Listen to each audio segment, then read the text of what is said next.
नमस्कार दोस्तों, कैसे हैं आप सब। दोस्तों, आज मैं आपसे संवाद करने वाला हूं कि पुस्तकों को पढ़ा जाना जीवन में कितना आवश्यक है और क्यों आवश्यक है।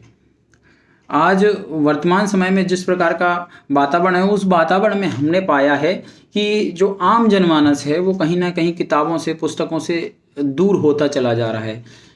व्यक्ति की जो पढ़ने की जो क्षमताएँ थीं वो कम होती चली जा रही हैं। पढ़ने की जो उसकी आदत थी, जो उसका शौक़ था, वो कहीं न कहीं ख़त्म होता चला गया है। और किताबों का स्थान वर्तमान में मोबाइल ने ले लिया है। सूचना संचार के जो साधन हैं, उन्होंने इस तरीके से मनुष्य को घेर लिया है कि कहीं न कहीं उसने मोबाइल को अपने हाथ में तो ले लिया है और किताबों को बक्से में बंद कर रख दिया है। लेकिन ये हमको भी समझना पड़ेगा और ये हमारे समाज को समझना पड़ेगा, हमारी युवा पीढ़ी को ये समझना पड़ेगा कि ये जो किताबों से जो हम दूरी बना रहे हैं, वो किताबों से दूरी हमको बहुत महंगी पड़ने वाली है। यदि हम पुस्तकें नहीं पढ़ेंगे तो निश्चित तौर पर जो हमारे मन में जो विचार आने वाले थे, जो एक थॉट प्रोसेस थी, वो थॉट प्रोसेस कहीं न कहीं किताबों से दूरी के कारण समाप्त होती जा रही है आज हमारे समाज के लोगों में। और इसके अलावा एक जो मौलिकता का जो अभाव जो आज हमारे युवाओं में देखने को मिल रहा है, हमारे समाज के लोगों में देखने को मिल रहा है, उसका प्रमुख कारण है कि हमारे समाज के लोगों ने किताबों से दूरी बना ली है। यदि समाज ये चाहता है कि समाज विचारशील हो, उसके युवा विचारशील हो, तो उनको किताबों से फिर से मित्रता करनी पड़ेगी।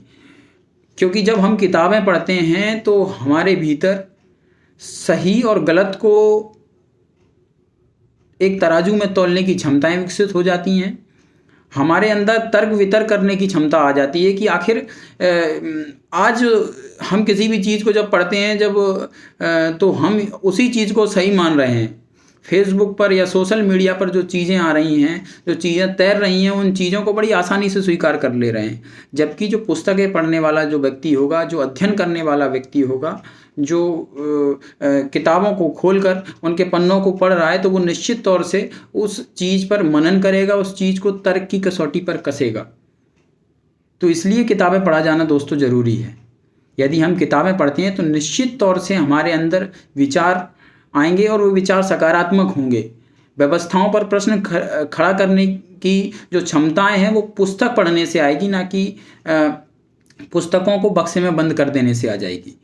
इसके अलावा जो आज मौलिकता की जो मैंने बात की, तो जो मौलिकता है या जो हमारे अंदर जो विचारों का नयापन है, वो विचारों का नयापन कहीं खोता जा रहा है। और यदि उन विचारों के नएपन को हमें बचाना है, अपने अंदर जो मौलिकता है उसको विकसित करना है, तो हमको किताबों के नज़दीक जाना पड़ेगा, हमें किताबें पढ़ना पड़ेगी। किताबों में ज्ञान का असीम भंडार है, उन पेजों को पलटना पड़ेगा हमको। और जब हम किताबें पढ़ेंगे तो निश्चित तौर से हम अपने आप को पूर्ण व्यक्ति पाएंगे। और किताबों को पढ़ने से हमारे शब्दकोश में भी वृद्धि होती है कि आखिर जिस प्रकार से आज दूरी जो लगातार भाषाई जो कहते हैं कि जो भाषाई जो अवनयन हुआ है, लोगों की जो भाषा में जो भाषा के स्तर में जो गिरावट हुआ है, वही भी बहुत बेहद चिंतनीय है। और भाषा का उन्नयन का मार्ग भी कहीं ना कहीं किताबों से होकर जाता है, पुस्तकों से होकर जाता है। तो मैं सभी लोगों से यही आग्रह करूँगा कि आप पुस्तकें पढ़िए जितना हो सकें। जब आप पुस्तकें पढ़ेंगे तो आप इस संसार में जो प्रक्रिया हैं उनको समझ पाएंगे और आपके भीतर तर्क वितर्क करने की क्षमता विकसित होगी।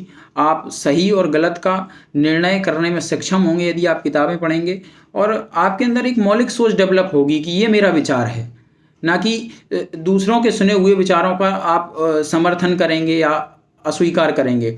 आपका स्वयं का एक विचार होगा यदि आप किताबें पढ़ेंगे, और वो स्वयं के विचार पर काफ़ी लोग समर्थन करने वाले होंगे। इसलिए मेरा सभी से आग्रह है कि ज़्यादा से ज़्यादा किताबें पढ़ी जाएं, तभी ये समाज विचारवान होगा और समाज की जो मौलिकता है वो बरकरार रहेगी। बहुत बहुत धन्यवाद।